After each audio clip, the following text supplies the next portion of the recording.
Before you read another line, stop. Breathe once. Because this message was not sent to everyone. It found you. Not because you were searching for it, but because heaven decided you were tired enough, hurt enough, misunderstood enough to finally hear the truth. God says, stop explaining yourself. I never asked you to defend your name. I asked you to trust mine. You have been trying to prove who you are to people who already chose not to see you. You have been explaining your intentions to ears that were never open. You have been carrying the weight of being misunderstood quietly while still showing up, still loving, still enduring. And heaven has been watching. Why you feel exhausted all the time. You are not tired because you are weak. You are tired because you have been over-explaining your heart to people who benefit from misunderstanding you. You replay conversations in your mind. You rewrite your words. You wish you had said it differently. You hope that this time they will finally understand. But God says, my child, clarity is not your responsibility when truth is already present. Some people do not misunderstand you by accident. They misunderstand you by choice. Because if they acknowledged your truth, they would have to confront their own, and that is something they are not ready to do. You were never meant to defend yourself. Look closely at your life. Every time you stayed silent, every time you chose dignity over drama, every time you walked away instead of proving a point, did you notice something? God stepped in, not immediately, not loudly, but precisely. Doors closed that needed to close. Masks fell without you touching them. Truth surfaced without you exposing it. God says, if you speak too much, you interrupt my justice. You don't need to clear your name. You don't need to correct every lie. You don't need to convince anyone of your intentions. Because what I placed in you cannot be erased by what they say about you. Why God is asking you to be silent. Now, silence is not weakness. Silence is alignment. Right now, heaven is rearranging things behind the scenes. If you defend yourself, you interfere. If you explain yourself, you delay. If you react emotionally, you expose yourself to spiritual leakage. God says, remain still. Let them talk. I am working where they cannot see. Your restraint is not going unnoticed. Your patience is not wasted. Your tears are not ignored. Every unjust word spoken against you has been recorded. Every false assumption has been weighed. Every attempt to diminish you has been counted, and none of it will go unanswered. The truth about people who demand explanations. People who truly love you do not require constant explanations. People who respect you do not interrogate your intentions. People who are aligned with you do not make you feel guilty for being who you are. So when someone keeps asking you to explain yourself, ask this silently. Why do they need proof of something that is already evident?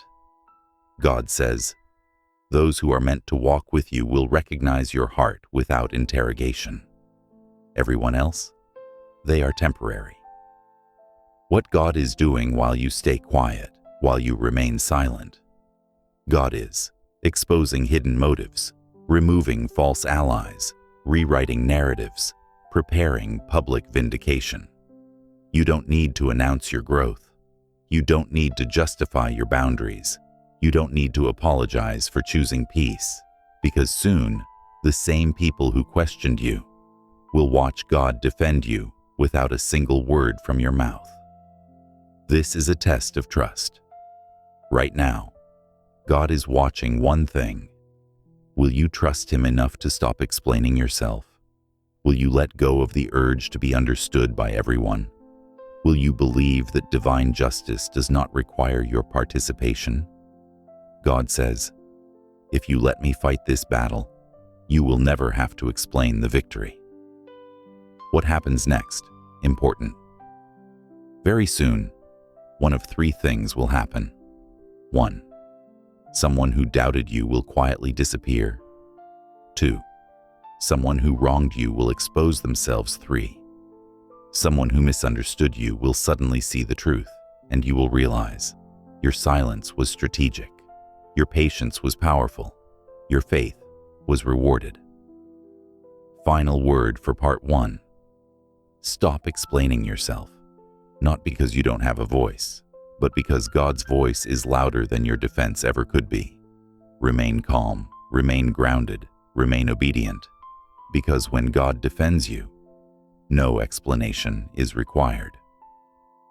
Part 2 will go deeper into why God allows misjudgment before elevation, the spiritual law of silence before breakthrough. What happens when enemies speak too soon? Listen carefully. What you are experiencing right now is not rejection, it is separation. God is removing you from spaces where your silence was mistaken for weakness and your kindness was used as permission. And the reason it hurts so deeply is because you genuinely cared. You did not pretend. You did not manipulate. You did not play games. You showed up with a clean heart in a world that survives on masks. That is why God says again, stop explaining yourself. The ones who misunderstood you were never meant to stay. Why God allows people to misjudge you. This question has haunted you. If my heart is pure, why am I always misunderstood? Here is the truth no one tells you. God allows misjudgment to expose alignment. People who see you clearly are aligned with your purpose. People who distort you are threatened by it. Misunderstanding is not always confusion. Sometimes it is resistance. God says, I let them see you wrong so I can reveal who they truly are. If everyone understood you, you would never know who was genuine. Silence before elevation, a divine pattern. Look at every major elevation in scripture and history. Before promotion, silence. Before recognition, isolation. Before honor, misunderstanding. God always hides his chosen ones before he highlights them. Why? Because noise attracts counterfeit support. Silence filters loyalty. Right now, you are in a quiet season, not because nothing is happening, but because everything is happening underground. Roots grow in silence. Foundations form in darkness. God says, I am strengthening you where applause cannot reach. Why your explanations never worked. You noticed something painful. No matter how clearly you explained, no matter how honestly you spoke, no matter how gently you tried, they still twisted your words. That's because explanations don't work where intentions are already decided. Some people don't want clarity. They want control. God says, stop handing your truth to people who only want leverage. Your story is not up for debate. Your character is not on trial. The courtroom is closed. The spiritual cost of over-explaining. Every time you over-explain, you leak peace, you dilute authority, you invite judgment, you lower yourself to defend what heaven already approved. God never asked you to chase validation, because the moment you do, you forget who validated you first. God says, if I approved you, who are they to question you? Why God is protecting your reputation, not you. This is important. God is not just protecting you. He is protecting what He placed on you, your calling, your influence, your future impact. That is why He tells you to stay quiet. Because if you defend yourself emotionally, you cheapen a divine assignment. God says, I will protect your name because your name carries my work. What is happening to those who spoke against you? You may not see it yet, but things are shifting. People who spoke confidently against you are suddenly unsure. People who spread narratives are losing credibility.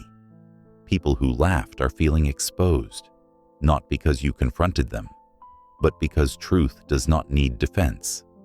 It reveals itself over time. God says, "Let them speak. Their words are working for you." Every false statement plants a seed of accountability. Why your stillness is making them uncomfortable. Have you noticed? Your silence bothers them more than your explanations ever did, because silence removes their power. When you don't react, they can't provoke you. They can't control the story. They can't feed off your energy. God says, "Your peace is confusing those who expected your breakdown." You were supposed to argue. You were supposed to beg. You were supposed to collapse, but you didn't, and now heaven is intervening. The difference between godly silence and fear. This is not fear. Fear hides. Faith waits. Fear avoids truth. Faith trusts timing. You are not silent because you are afraid to speak. You are silent because you trust God to speak louder. God says, "Your silence is not surrender, it is strategy." What God is building inside you right now, while you are quiet, God is building emotional maturity, spiritual authority, discernment, inner stability. You are becoming unshakable. Soon opinions will bounce off you without leaving bruises. God says, "I am making you solid so you stop needing approval." This is the shift you've been waiting for. There will come a moment, sudden, undeniable, when clarity arrives. Not because you explained yourself, but because God made the truth obvious. And when that happens, you will not feel the urge to say, "I told you so." You will feel peace, because justice without noise feels different. God says, "When I defend you, you won't need witnesses." Final word for part 2. Stop explaining yourself, not because people don't matter, but because God matters more. Let go. Stay aligned. Remain obedient, because the silence you are keeping today is preparing the elevation you couldn't survive yesterday.